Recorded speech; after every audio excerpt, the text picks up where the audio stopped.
Once a citizen of a country cannot trust that country, it's always difficult for the country to function very well. That is what Nigeria is passing through. There is an intel about attack that might happen in Abuja and South Africa. Now, the foreigners like UK, Canada, US, and all the rest, they're evacuating their people. They've closed the offices, the embassies. Who will you trust? Can you trust Minister of Information? Alerts by the UK and US embassies of an impending terror attack in the Federal Capital Territory. The Nigerian police is assuring residents of their safety, and this is coming on the heels of the arrest of a suspected terrorist in Abuja State. Arise correspondent Eleanya.Ucheya went round the city to see how residents are reacting to the news. A drive through the capital city shows that businesses are going on as usual, and there is no noticeable presence of security personnel within the city. This is the situation at Wuse Market. Here, there are no visible security precautions. It is the same at the popular Banek Shopping Plaza at Wuse 2 and some other private and public establishments. Some establishments seem to be taking some precautions. It was ringing incessantly whilst I was in the bathroom. Then I came out and I saw that I've had several missed calls. It happened to be our own chief security officer calling my number and the supervisor of the security outfit that we have, asking me what's going on in the estate. And I said, going on how? And they said our estate has been locked up by the officials of DSS and some American army. So that provoked my own curiosity. So I quickly dressed up and I came out.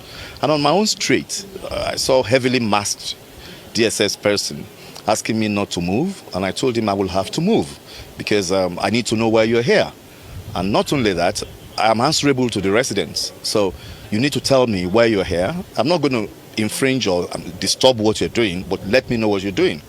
And at that point, he said, they're here on the suspicion of terrorist activity. I said, in my estate? He said, well, know your neighbors. I said, okay, fair enough. Because you are security agents, there is nothing we can do than to allow you carry out your duties. Then eventually they left my street and went to another street where the alleged suspect lived. And they eventually arrested the person they came for, and I think his brother as well. And they took them out of the estate. That was the end of it. And we've not heard anything since then. But as an estate, what we did was to go to the family of the person that was taken away and to ask what actually happened.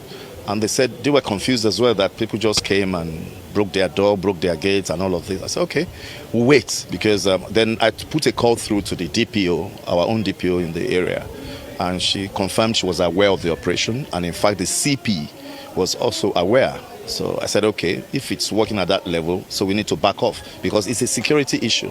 The suspect is a resident, yeah, and is from Kogi State. So yes, we know who was taken away, but we cannot label him a terrorist because we don't know that. Because you can't just call somebody a terrorist until a court of competent jurisdiction is able to do that. So as far as I'm concerned, it was an allegation. And the security agencies have the right to do what they have to do, especially where terrorism is concerned. In the meantime, security operatives stepped up their preparedness with the commencement of a counter-terrorism incident simulation exercise at the force headquarters.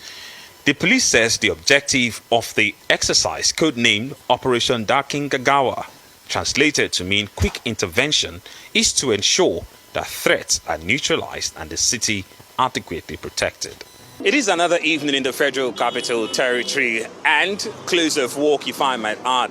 Now, these Nigerians from various walks of life are indeed going home and praying that they will get home safe. Now, these follows threats of terror attacks issued by the UK and US embassies. However, the security operatives have said that they are on top of the situation and have assured residents of the FCT that they are indeed safe. Eleanya.Ucheya reporting Far Eyes News.